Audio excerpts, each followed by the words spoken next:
ആയുധ വ്യാപാരി സഞ്ജയ് ഭണ്ഡാരിയുമായുള്ള ഹവാല ഇടപാടുമായി ബന്ധപ്പെട്ട കേസിൽ ഇഡിക്ക് മുന്നിൽ ഹാജരായി റോബർട്ട് വാദ്ര.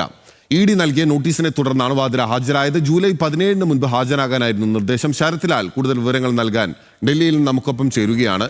ശരത്ലാൽ, എപ്പോഴാണ് റോബർട്ട് വാദ്ര അവിടെ എത്തിയത്?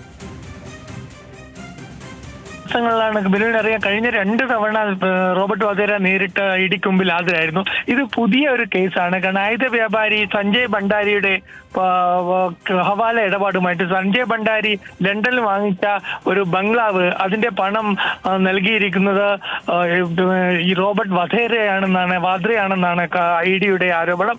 ഇത് സംബന്ധിച്ചിട്ടുള്ള ഒരു ചർച്ചയിലാണ്, ഇത് സംബന്ധിച്ചുള്ള അന്വേഷണത്തിന് നോട്ടീസിനാണ് ഇപ്പോൾ ഇഡിക്ക് മുമ്പാകെ റോബർട്ട് വാദ്ര എത്തിയത്. റോബർട്ട് വാദ്ര അദ്ദേഹത്തിന്റെ അഭിഭാഷകനുമായാണ് എത്തിയിരിക്കുന്നത്. ഏതായാലും ചോദ്യം ചെയ്യൽ തുടരുന്നു എന്നാണ് നമുക്കിപ്പോൾ ലഭിക്കുന്ന വിവരം. ബിനിൽ പോത്തൻ. ശരത്ലാൽ, ഇപ്പോഴും ചോദ്യം ചെയ്യൽ തുടരുകയാണ് എന്നുള്ളതാണല്ലോ വിവരം. സഞ്ജയ് ഭണ്ഡാരിയുമായി ഹവാല ഇടപാട് ഏത് കാലഘട്ടങ്ങളിൽ നടത്തിയെന്നാണ് ഇഡി കണ്ടെത്തിയിരിക്കുന്നത്? 2009 ഇത് സംബന്ധിച്ച ഇഡി കണ്ടെത്തിയിരിക്കുന്നത്. 2009 ഇത് സംബന്ധിച്ച ആദ്യത്തെ നോട്ട് ഇടപാടുകൾ നടന്നു. അതനുസരിച്ചിട്ട് ലണ്ടനിൽ ഒരു ബംഗ്ലാവ് വാങ്ങിച്ചു എന്നാണ് ഇഡിയുടെ ആരോപണം.